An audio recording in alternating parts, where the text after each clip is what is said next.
I wanted to ask you, when you look at the film from Indiana, now that you have a chance to review it, I know you said you wanted to start doing that on the plane. What were some of the biggest takeaways you had about your own performance in that one?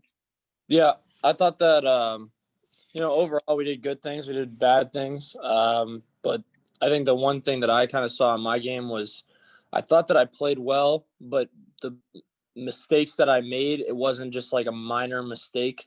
It was the critical errors. So it was, the screen interception and the one over the middle to Pat. Those two, you know, if I miss it a different way, like if they're in a different coverage, yeah, it's just an incompletion. But I mean, it was very evident after watching the tape how much that swung momentum, and how much it kind of, made us beat ourselves. So, and that's what I figured. And so that's what, it's on me. It's something I'm going to grow off of. But, I thought that overall we moved the ball pretty well the whole game. But turnovers is a very critical point that we stress all the time. The ball is the program. So, and it came back to bite us.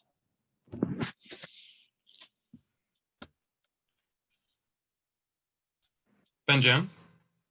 Sean, this weekend is obviously emotional. Next week, there's the election. There's a lot packed into a little span of time. How do you kind of keep, everyone's head on straight when there's just so much happening and it's all happening all at once? I think that's kind of been like the whole year. So like if you made it to this point, you're kind of battle tested. So I'm not too worried about, everything going on. I think guys have done a good job of, with, the election, the social injustice that we've dealt with, the season being canceled, reinstated, COVID. I mean, if you made it to this point, I think you'll be all right with dealing with everything.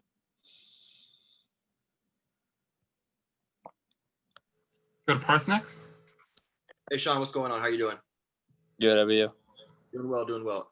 After the Indiana game, you kind of mentioned several times about y'all shooting yourselves in the foot, essentially coming out and doing that. What is it going to take against Ohio State to, come out not flat and essentially not get in your own way? I wouldn't say that we came out flat. I mean, we scored on the first drive. So that's definitely, I wouldn't call flat. But at the same time, I think that the turnovers is the biggest thing. Like, I mean, if you just go back and look, if the first interception that I threw, they got 3 points on the board from that. The second one, they were at the 4-yard line, starting field position at the 4-yard line, and they score. And then the fumble at the goal line, we're on the 4, and then we fumble. So, I mean, you're telling me we can't take 2, 3, probably all 3 of those turnovers off the board in that game? I mean, that's the thing. We're gonna control the ball. We're gonna make sure that we're careful with the ball, but we're still taking our shots. We're taking what we want. I'm not gonna be tentative, but at the same time, I'm just gonna be a little bit more careful, more accurate, and I think that we'll like the outcome. Greg Pickle. Hi, Sean. How are you? Good morning, and thanks for your time. I appreciate it. Thank you. Hey, Coach Franklin said yesterday that I believe the quote was, "We have to create a little bit more explosive plays." Is the goal with Coach Soraka the same as it was with Coach Ronnie in terms of 16% of the snaps being explosive plays? That's the goal. And either way, how do you go about creating more of those this week? Yeah, that's the aiming point. And I think that, it's just working a little bit harder on making sure that when we have our shots, we take them. Sorry, and make sure that we're accurate with it. We got to attack the ball when it's in the air. That also comes to the run game. For us, explosive plays, 15 yards passing or more, or 12 yards rushing or more. So when you have a hole, you got to hit it. You can't be dancing. You gotta make sure that you're you're explosive, and that's a big time game changer. We talk about ways to change the game. I've already talked about one thing, the ball, and then being explosive and execute. That's another huge critical factor. So I think that we just need to continue to get better in that area. Tyler Donahue. Hi, Sean. Good morning, and thanks for the time. You had your first opportunity to evaluate your own game film with Kirk Shiraka after the first game together. How did that session go on Sunday? And what did you kind of learn more about Kirk Shiraka when he broke out the fine-tooth comb for your own game film? Yeah, I think that Coach does a great job of not being overly critical. Every person is human. We're bound to make mistakes. But there's certain mistakes. I think that the physical mistakes aren't as present with him. It's more the mental. It's the what did you see here? Make sure that you're seeing, because that's something you can control. You can control what you see. I'm bound to miss another pass this year. Our running back's bound to miss a hole, miss a cut. A guy might not catch a ball. A lineman might not make a block, but those are physical mistakes that we can correct. It's the mental mistakes where could you have prepared more for that situation? That's where Coach Shiraka is so good at making sure that going into the game, you're not going to be perfect, but at the same time, if you can have your head on straight and make sure that you're looking where you need to, having your eyes where you need to put yourself in the best situation to be successful. I think that that's one thing that I'm learning every time that I get to talk to him.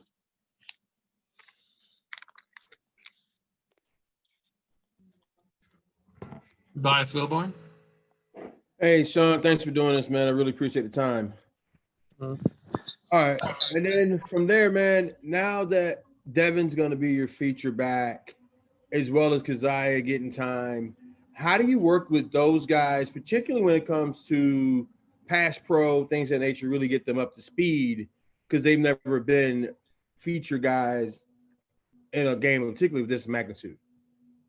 Yeah, I don't think Devin's really one that I worry about. Not that I really worry about any of them, but Devin has been right there. Could be a starter this whole time. We just are so deep at running back.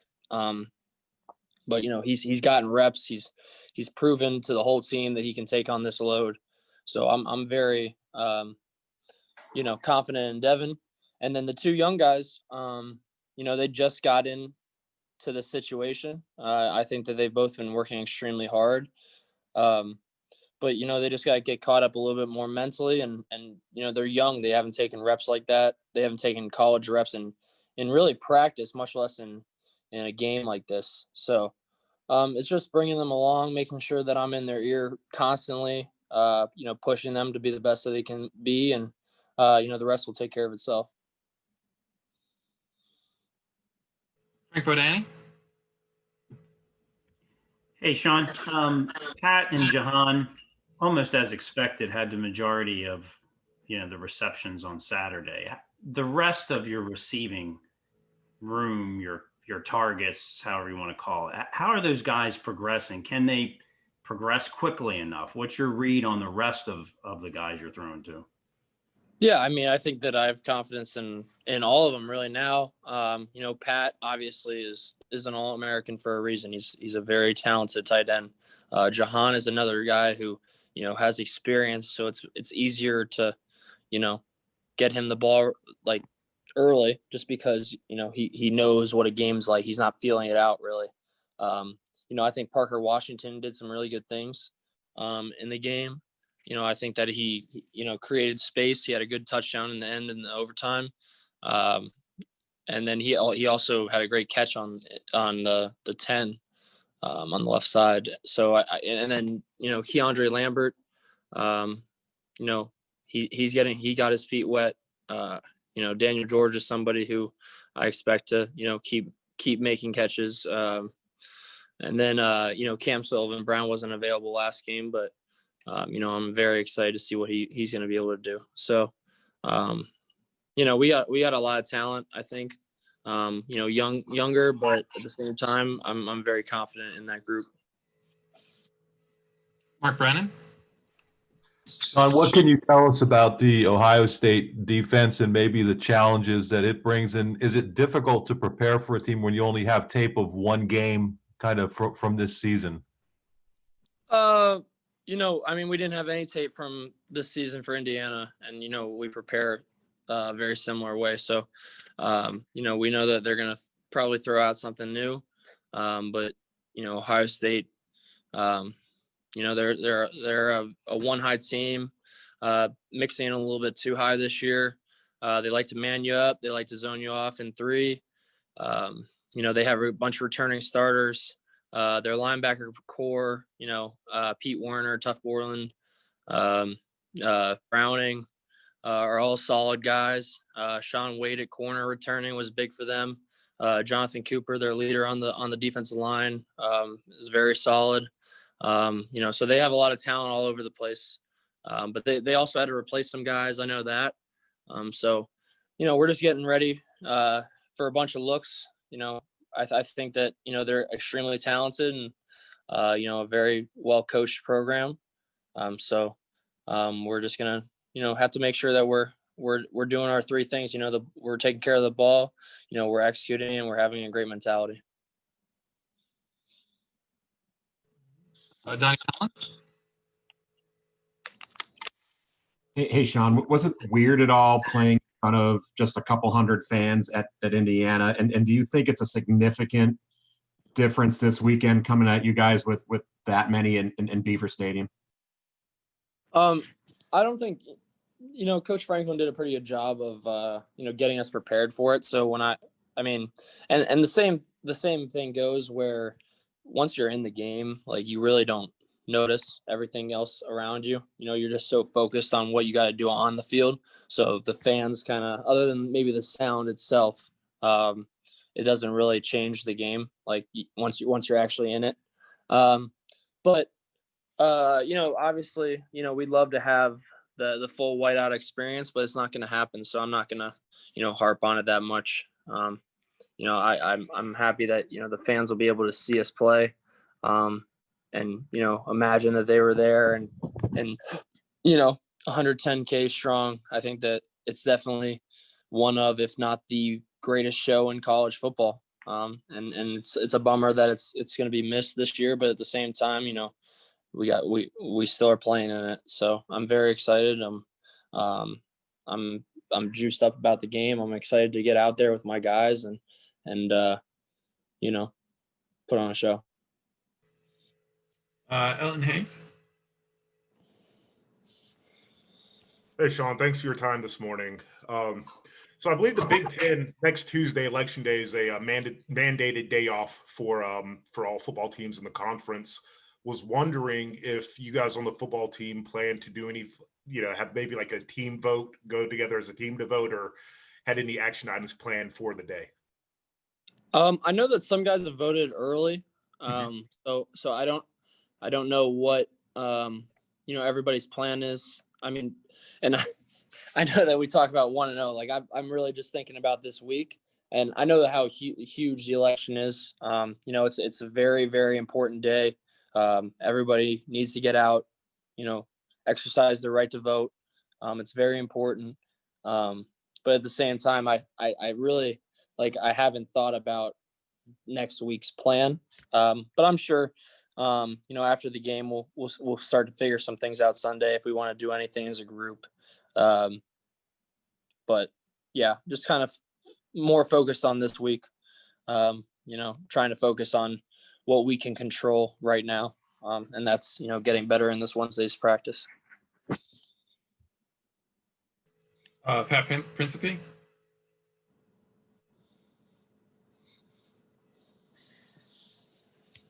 Pat?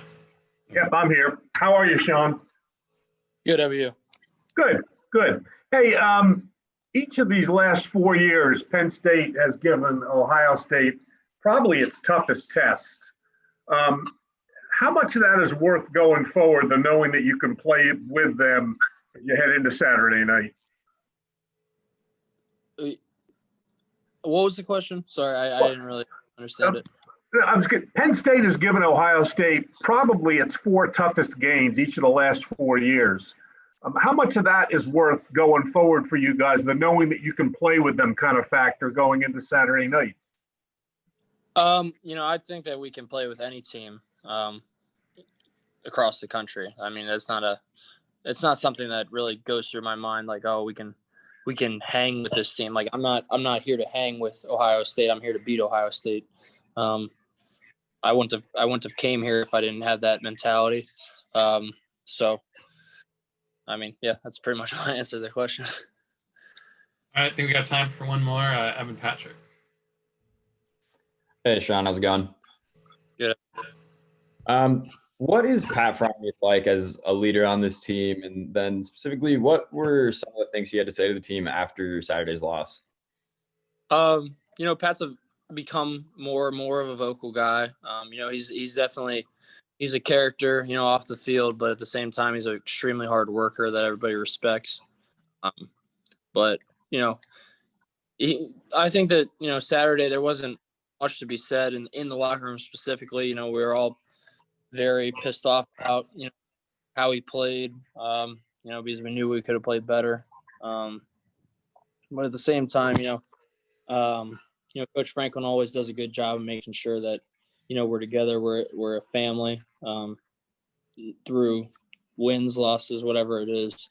So, there wasn't much to be said after the game. Anything that's said, it's not going to help anything. We lost, and that's just the fact of the matter. So I'm not going to, harp on it. But at the same time, coming in Sunday, making sure that everybody's, ready to go. It's a new week. The sun rose again. So you can't dwell on everything at the same time. Going back to your question, Pat's a great example of somebody who came in Sunday ready to work, getting guys into a good mood, getting ready for this week. So. All right. Thank you very much, everyone, for your time here with Sean Clifford. Sean, thanks for joining us.